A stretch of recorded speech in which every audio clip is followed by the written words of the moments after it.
This book is called Winnie the Pooh by A. Milne.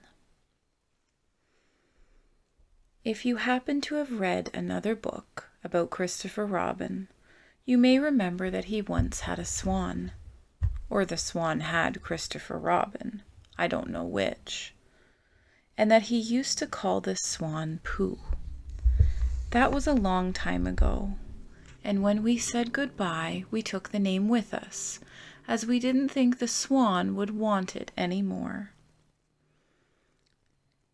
Well, when Edward Bear said that he would like an exciting name all to himself, Christopher Robin said at once, without stopping to think, that he was Winnie the Pooh.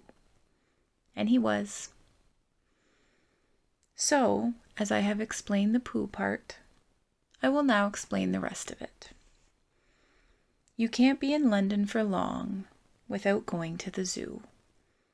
There are some people who begin the zoo at the beginning, called Way In, and walk as quickly as they can past every cage until they get to the one called Way Out.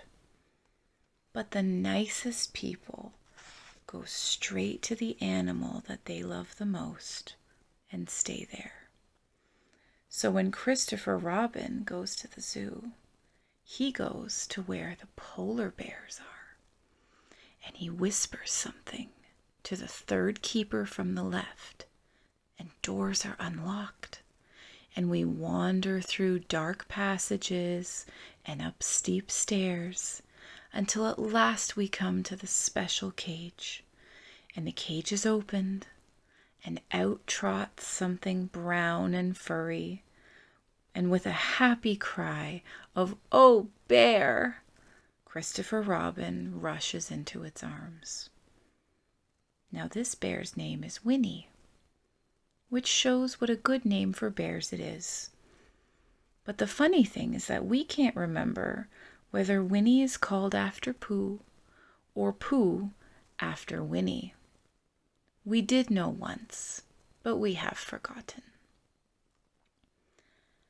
I had written as far as this when Piglet looked up and said in his squeaky voice, "What about me?" "My dear Piglet," I said, "the whole book is about you." "So it is about Pooh," he squeaked. You see what it is. He is jealous because he thinks Pooh is having a grand introduction all to himself. Pooh is the favorite, of course, there's no denying that.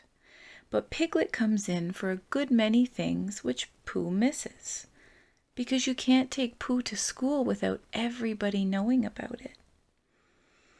But Piglet is so small that he slips into a pocket, where it is very comforting to feel him when you are not quite sure whether 2 times 7 is 12 or 22. Sometimes he slips out and has a good look in the ink pot, and in this way he has got more education than Pooh, but Pooh doesn't mind. Some have brains and some haven't, he says.